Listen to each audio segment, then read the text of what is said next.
People need an opportunity to focus on the things in life that really matter.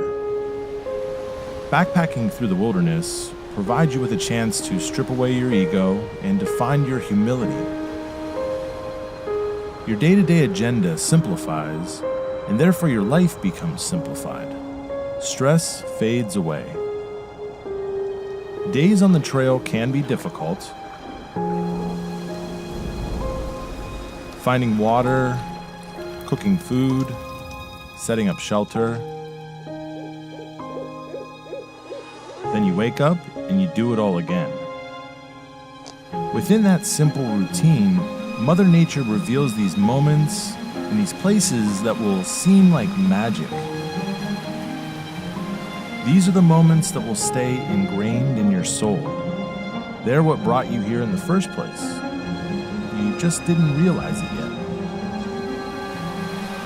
The whole process begins to feed on itself. You are drawn back to nature time and time again. And with each returning journey, you become just a little more reconnected to our collective past.